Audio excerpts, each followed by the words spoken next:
बिहार में जो अलायंस अभी चल रहा है, अगर उस अलायंस को अंत तक अलायंस बरकरार रहा तो अलायंस को 40 में 40 सीटें मिलेंगी और बीजेपी को 0 सीट मिलेंगी। तो 23 जुलाई को हमारे प्रदेश अध्यक्ष अखिलेश बाबू और सीएलपी लीडर शकील अहमद खान साहब आ रहे हैं टाउन हॉल में। इस अहंकार में वो नहीं रहें कि वो नहीं जाएंगे। सत्ता में आना और जाना दोनों सच्चाई है। श्रीमती इंदिरा गांधी और जवाहरलाल नेहरू जैसे मजबूत लोग भी सत्ता से हट गए थे, हटा दिए गए थे। जनता मालिक है। अमित शाह जो कह रहे हैं 50 वर्ष का उनका पेटेंट हो गया है। भाजपा प्रोपेगेंडा वार में आगे रहती है, ये बात सच है, और कांग्रेस सच्चाई पर रहती है। कांग्रेस का आइडियोलॉजी फिक्स्ड और फाइनल है कि भारत में रहने वाले तमाम लोग चाहे किसी मजहब, जाति और धर्म के हैं, सबको समान रूप से अधिकार प्राप्त है, जो भारतीय संविधान कहता है। इसमें नारा लगा कि देश के गद्दारों को गोली मारे सालों को। कौन है गद्दार? जो उनके विचारधारा से अलग विचारधारा रखता है वही गद्दार है। मतलब हम गद्दार हैं। हमारे जैसे हजारों लाखों लोग गद्दार हैं जो उनके विचारधारा में अपने को नहीं पाता है। तो उनको गोली मारने का इसी भारत में कॉन्स्टिट्यूशनल पर बैठे कैबिनेट मिनिस्टर नारा मारते थे। उनके खिलाफ कुछ हुआ?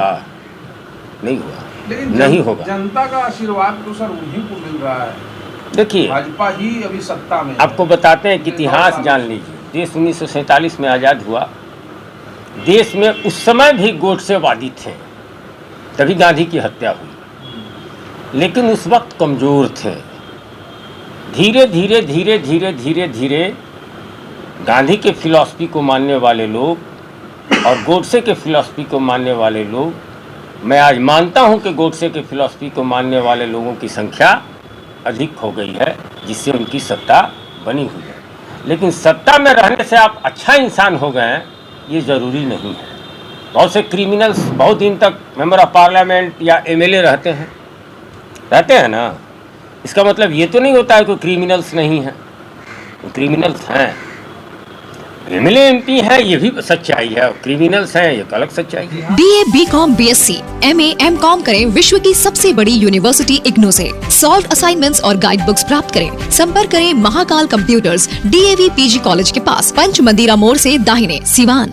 उत्तर बिहार का सबसे प्रतिष्ठित इलेक्ट्रॉनिक स्टोर जिमी सेल्स अब 999 की आसान किस्तों पर अपनी पसंद का कोई भी इलेक्ट्रॉनिक्स प्रोडक्ट घर ले जाए।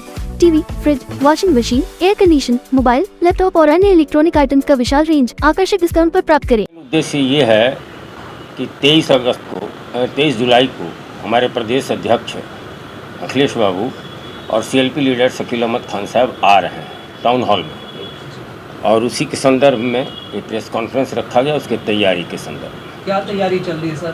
जिला के तरफ से तो काफ़ी तैयारी हो रही है। आप चूँकि स्टेट से राजनीति करते हैं, तो स्टेट लेवल से आपकी क्या तैयारी? स्टेट लेवल से हमारी जो तैयारी है वो तरवारा मोड़ जो है, उस मोड़ पर अध्यक्ष जी और सीएलपी लीडर की स्वागत की तैयारी है। और वहाँ से 20 किलोमीटर आगे एक अपराध मोड़ है, उस मोड़ पर भी अध्यक्ष जी और सीएलपी लीडर के स्वागत की तैयारी मेरे द्वारा की गई है। और कोशिश ये है कि अधिक से अधिक संख्या में लोग वहाँ उपस्थित हों। हाँ, क्योंकि अब चुनावी साल 24 है, 25 है बिहार में, और 24 को लोकसभा का होगा। उसी की तैयारियों का ये एक कड़ी है क्या? इसको माना जा सकता है, क्योंकि चुनावी कोई राजनीतिक दल चुनाव से तो दूर है नहीं, और जैसे जैसे उसका वर्ष नज़दीक आएगा तो उसको तो चुनाव से जोड़ा ही जाएगा।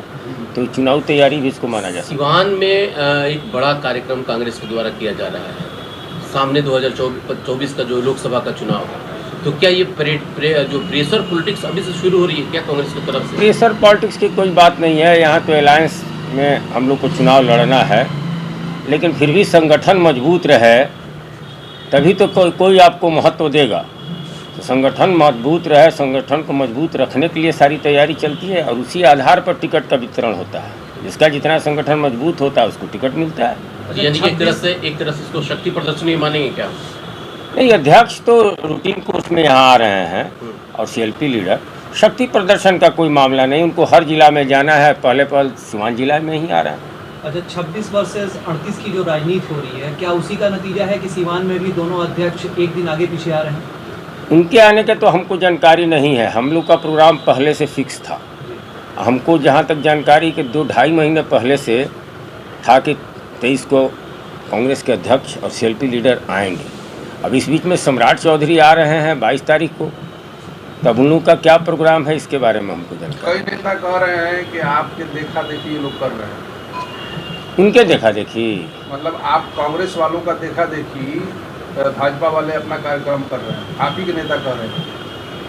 हो सकता है कि देखा देखी भी हो, लेकिन चूंकि चुनावी वर्ष है तो उनका भी तो अपनी चुनावी तैयारी है, तो स्वाभाविक है कि वो अपना सिवान आ रहे हैं, उनके भी अध्यक्ष आ रहे हैं। टाइमिंग्स और 22 और 23 एकदम बैक टू बैक ये कार्यक्रम हो रहा है। एक बार हम कार्यक्रम किए थे, यूथ कांग्रेस के पॉलिटिक्स जब करते थे तो सेमी डे में था, उनका गांधी मैदान में था, मिडिल स्कूल में था और मेरा गांधी मैदान में था, तो कभी कभी टाइमिंग लड़ जाता है। एक सवाल सर ये कि क्या लगता है आपको कि दोनों आपस में शक्ति प्रदर्शन करने के प्रयास में जुटे हुए हैं, दिखाना चाहते हैं सीवान वासियों को कि किसमें कितना है दम? मैं इन बातों से इत्तेफाक नहीं रखता। अगर मास लेवल पे देखा जाए तो अभी कांग्रेस का जो धीरे धीरे जो प्रभाव पड़ रहा है, जैसे पदयात्रा के बाद देखा जाए, भारत जोड़ो यात्रा आप लोगों ने किया, तो उसके बाद और उसके बाद जब विपक्षी एकता हुई तो आप लोगों ने NDA यानी कि इंडिया का एक आप लोगों ने बनाया है। लेकिन प्रधानमंत्री का जो बयान आया, खास करके एक बड़ा गंभीर आरोप लगा दिया गया कि 20,000 करोड़ का जो घोटाला होगा, ये कुछ समझ में नहीं आ रहा, ये मतलब क्या है, जरा बताएं। देखिए, प्रधानमंत्री जी इतने छोटे स्तर पर जाकर कोई बात कहेंगे, ये एक हास्यास्पद बात है। राफेल के जहाज के फाइटर के बारे में तो आप जानते हैं, जो 59,000 करोड़ की डील हुई उसमें 30,000 करोड़ का घोटाला हुआ है। क्योंकि आज भी आप विकिपीडिया पर एक राफेल की कीमत को सर्च करेंगे और जो कीमत हम लोग भुगतान किए हैं उसमें 3 गुना का फ़र्क है। अभी अमेरिका से जो प्रीडेटर ड्रोन जो ले रहे हैं उसमें भी वो बातें हैं। आप देखिए, 400 जगह पर भाजपा नई भूमि खरीद कर नया सेंट्रलाइज AC भवन कार्यालय बनाई है। ये पैसा कहाँ से आया है? 700 करोड़ रुपया में दिल्ली का उनका कार्यालय बना है। ये पैसा कहाँ से आया है? मोदी जी को चढ़ने के लिए इस गरीब मुल्क में 10,000 करोड़ रुपया का 2 विमान किना गया है। ये पैसा कहाँ से आया? तो वो हमारे करप्शन के बारे में क्या कहेंगे? अभी वो उस वक्त कहते थे कि स्विट्ज़रलैंड में कांग्रेस पार्टी का बहुत सारा पैसा है। आज 9 साल के बाद भी स्विट्ज़रलैंड में कांग्रेस का पैसा है कि नहीं है, उसको वो चिन्हित नहीं कर पाए। और आज का डाटा ये कहता है कि स्विट्ज़रलैंड में जो उस वक्त में पैसा जमा था उससे डबल पैसा आज के डेट में जमा हो चुका है। इसका जवाब देंगे मोदी जी। नीरव मोदी, ललित मोदी, मुकेश मोदी, ये जितने भी मोदी हैं, विजय माल्या, करोड़ों रुपया, हजारों करोड़ रुपया बैंक का लेकर विदेश चले गए। इसके लिए कौन जिम्मेवार है? अभी तक पकड़ कर वो आए हैं। करप्शन की जो बात थी, 2G 3G का जो बात वो लोग कहता था, सारे केसेज में जो लोग अभियुक्त थे उसको कोर्ट ने बाय इज्जत बरी कर दिया। मीनिंग दियर बाई को वो फॉल्स एलिगेशन था। आपको याद होगा, रामदेव बाबा उस समय प्रचार करते थे भाजपा के लिए, यदि भाजपा की गवर्नमेंट आ जाएगी तो 30-40 रुपया लीटर पेट्रोल हो जाएगा, कहते थे ना। 159 डॉलर बैरल तेल कांग्रेस के वक्त में मिला। तब सब्सिडी देकर मनमोहन सिंह ने 70 रुपया में बेचा और आज $59 से भी कम बैरल तेल मिल रहा है और 100 रुपया में तेल बिक रहा है। ये पैसा कहाँ जा रहा है?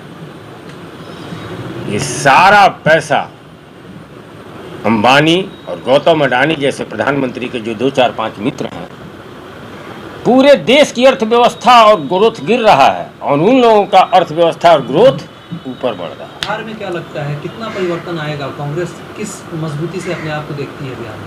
बिहार में जो अलायंस अभी चल रहा है, अगर उस अलायंस को अंत तक अलायंस बरकरार रहा तो अलायंस को 40 में 40 सीटें मिलेंगी और बीजेपी को 0 सीट मिलेंगी। शक के साथ लेकिन आप बोल रहे हैं कि अगर बरकरार रहा, इसका क्या मतलब? इसके लिए कि बरकरार रहा, शक के साथ इसलिए बोल रहे हैं कि सबकी अपनी अपनी इच्छा है। कोई ज़्यादा सीट मांगेगा, कोई कम सीट मांगेगा, क्या होगा नहीं होगा, सीट शेयरिंग में क्या होगा। अंततः अलायंस अगर रह जाता है तो 40 और 0 का स्कोर होगा। ठीक। अच्छा, एक सवाल, अंतिम सवाल होगा। अमित शाह कहते हैं कि आने वाले लद्दाख पर ले ली। हाँ, आने वाले 50 सालों तक वो कहीं जाने वाले नहीं हैं, भाजपा ही सत्ता में रहेगी। ऐसे में आप सत्ता परिवर्तन की बात कर रहे हैं। देखिए अमित शाह जिस अहंकार में है ना, 1947 के चुनाव में भाजपा को 2 सीट आया था, उस समय जनसंघ के नाम से जाना था। 52 के चुनाव में भी 2 ही सीट है। 57 के चुनाव में 1 भी सीट नहीं है। 62 के चुनाव में 1 सीट आया, और रिकॉर्ड बात है, आप देख लीजिएगा। 1991 में जब बाबरी डिमोलिशन का ये अडवाणी जी जो भ्रम जाल फैलाएं, तो फर्स्ट टाइम उनको 79 सीट आया था। तो इस अहंकार में वो नहीं रहें कि वो नहीं जाएंगे। सत्ता में आना और जाना दोनों सच्चाई है। श्रीमती इंदिरा गांधी और जवाहरलाल नेहरू जैसे मजबूत लोग भी सत्ता से हट गए थे, हटा दिए गए थे। जनता मालिक है। अमित शाह जो कह रहे हैं कि 50 वर्ष का उनका पेटेंट हो गया है, तो बिल्कुल निराधार है। अमित शाह एकदम इसी उम्र में रहेंगे, हटा दिए जाएंगे, और फिर विपक्ष क्या एक्शन करेगी ईश्वर जाने। देश के प्रधानमंत्री बार बार इस बात को कहते हैं कि देश बहुत सुरक्षित हाथों में है, लेकिन एक तरफ चाइना और अरुणाचल प्रदेश पे अपना बात कर रहा है, लद्दाख में बात कर रहा है, इधर नेपाल भी कहीं ना कहीं आंख दिखा रहा है। तो इसको किस तरह से देखा जाए? ये बहुत हास्यास्पद बात है कि प्रधानमंत्री जी ने ऑन रिकॉर्ड कहा कि 1 इंच भी भारत की भूमि चीन अतिक्रमण नहीं किया है। एक तरफ उन्होंने ये बयान दिया, और दूसरी तरफ आप जानते हैं कि चीन के आर्मी और भारतीय आर्मी में 21 बार अभी तक बॉर्डर पर डायलॉग हो चुका है। या तो इनकी बात सच है या डायलॉग होना सच है। तो आपको जानना चाहिए कि पैंगोंग एरिया में और ट्राई जंक्शन पर चारों तरफ चीन कुछ ना कुछ भूमि भारत का अतिक्रमण किया है, और ये लाल लाल आँख नहीं दिखा पा रहे हैं, और आँख से आँख भी नहीं मिला पा रहे हैं। तो चीन को झूला हमने झुलाया, जिनपिंग आए थे हिंदुस्तान में, ड्रम बजाया, झूला झूला, उनको ओबलाइज करने का जितना भी कोशिश था प्रधानमंत्री द्वारा किया गया। उसका नतीजा क्या निकला? नतीजा ये निकला कि लद्दाख वाले पोर्शन में और अरुणाचल वाले पोर्शन में कई जगहों पर चीन ने हमारे भूमि को अतिक्रमण किया, वर्तमान 2 साल पहले 2020 में। और इस बात से देश आगाह है, इस बात से सरकार आगाह है, लेकिन इन मुद्दा पर डिबेट नहीं किया जाता। यहाँ विपक्ष क्यों कमजोर पड़ जाता है? आपको याद होगा, एक मिनट आपको याद होगा कि जब परवेज मुशर्रफ पाकिस्तान के उस वक्त राष्ट्रपति थे, तो उन्होंने अपने देश के प्रधानमंत्री, उस वक्त जो तत्कालीन प्रधानमंत्री मनमोहन सिंह थे, तो उनको उन्होंने देहाती औरत कहा था, और उसको भाजपा ने खूब बुनाया था, बहुत बुनाया था उस वक्त। तो आप लोग उस वक्त बैकफुट पे आ गए थे। ये बैकफुट पर नहीं आए थे। आपको ये याद होगा कि जब बस लेकर वाजपेयी जी गए थे, और उसके बाद ही वो बॉर्डर वाला आक्रमण हुआ था पाकिस्तान के तरफ से, वो कारगिल वाला आक्रमण हुआ था। भाजपा प्रोपेगेंडा वार में आगे रहती है, ये बात सच है, और कांग्रेस सच्चाई पर रहती है। कांग्रेस का आइडियोलॉजी फिक्स्ड और फाइनल है कि भारत में रहने वाले तमाम लोग, चाहे किसी मजहब, जाति और धर्म के हैं, सबको समान रूप से अधिकार प्राप्त है, जो भारतीय संविधान कहता है। वो भी इस बात को कहते हैं, लेकिन भारत के 25% जनता को वो द्वैम दर्जा को मानते हैं, और हम नहीं मानते हैं। यही फर्क है उनके और हमारे में। पटना में सर जो लाठीचार्ज हुआ था, उसको लेकर के भाजपा लगातार कांग्रेस आप लोगों पर हमलावर है, और बर्बरतापूर्ण कार्रवाई कही जा रही है, और नीतीश कुमार के ऊपर 302 का मुकदमा चलाने तक की भी बात कर दी गई है। देखिए, पुलिस को इतनी भी स्वतंत्रता नहीं देनी चाहिए कि जो संविधान है वो 3 चीज़ों से बना हुआ है: विधायिका, कार्यपालिका और न्यायपालिका। विधायिका कहता है टू मेक द लॉ, कार्यपालिका को कहा जाता है टू एक्सिक्यूट द लॉ, और न्यायपालिका है टू प्रोटेक्ट द लॉ। तो जो कानून बनाता है विधायिका, जिसके सदस्य विधायक होते हैं, उसको एक सामान्य सिपाही लाठी से मारता है। सिर्फ भाजपा का मामला नहीं है। यही नीतीश कुमार जब भाजपा के साथ थे, तो कांग्रेस के विधायकों को जूता से मारा गया था, राजद के विधायकों को जमीन पर गिर गया था तो जूता से मारा गया था। तो इतनी स्वतंत्रता देना उचित नहीं है। आप इस कार्रवाई को गलत मानते हैं? बिल्कुल गलत मानते हैं, बिल्कुल गलत मानते हैं। आपकी पार्टी गठबंधन में है, उससे क्या हुआ? असहज नहीं हो? गलत को गलत कहना है, गठबंधन में है तो गठबंधन में है।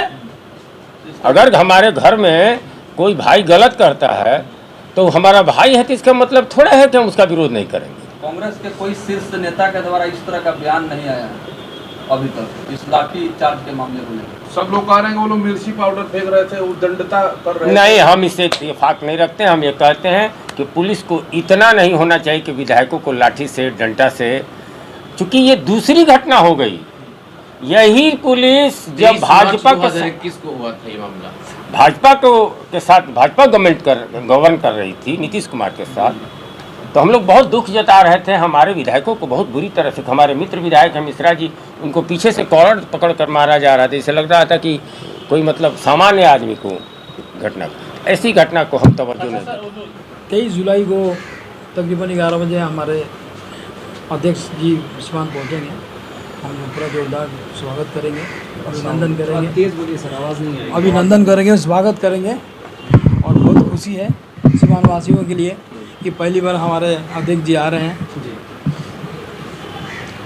तैयारियां पूरी हो चुकी हैं या अभी कुछ कमी बाकी है? नहीं, पूरी हो चुकी है, बस सिर्फ स्वागत करनी बाकी है। मेन उद्देश्य क्या है? कांग्रेस कार्यकर्ताओं में जोश भरना। जोश भरा जाता है लेकिन कार्यकर्ता का मनोबल चुनाव में डाउन हो जाता है, क्योंकि पार्टी चुनाव लड़ते ही नहीं है कई वर्षों से सिवान में। नहीं, लड़ेगी, हम लोग पूरी ताकत के साथ सिवान में उभरेंगे, लड़ेंगे। क्या गारंटी है कि लड़िएगा? 7 दलों का गठबंधन है, आपके कोटे में सीट जाएगा सिवान लोकसभा सीट? सिवान लोकसभा तो नहीं आएगा, लेकिन बहुत सारी जो आएगा देखा जाएगा, उसको देखेंगे, हम लोग लड़ेंगे। शीर्ष लीडर इसको तय करेंगे? हाँ, शीर्ष लीडर तय करेंगे, हमारे अध्यक्ष जी तय करेंगे। अभी ऐसी कोई संभावना नहीं बन रही है कि लोकसभा का सीट कांग्रेस को मिले गठबंधन? नहीं, अभी तो गठबंधन से कौन आएगा कौन नहीं आएगा अभी कोई गारंटी नहीं है इसका। जो आदेश होगा उसका पालन किया जाएगा। गठबंधन कितना मजबूत है, इस चीज को पहले नहीं, बहुत मजबूत है। मजबूत हाँ, बहुत मजबूत है। कहा जा रहा है कि फिर नीतीश जी पलटी मारेंगे तो फिर उस वक्त क्या होगा? नहीं, नीतीश जी आज एक अच्छा व्यक्ति है, अच्छा आदमी है, और मुझे उम्मीद है, एक नगर अध्यक्ष का हैसियत से मैं बोल रहा हूँ, मुझे उम्मीद है कि इस तरह का काम नहीं करेंगे, गठबंधन के साथ रहेंगे और पूरे बिहार में हम लोग पूरे मजबूती के साथ लड़ेंगे। हर बार ऐसा ही लगता है कि नीतीश कुमार पलटी नहीं मारेंगे, फिर मार देते हैं। नहीं, ऐसा बार नहीं मारेंगे। परिस्थिति आ जाती होगी जिसकी वजह से उनको लगता होगा कि भाई जाना जरूरी है।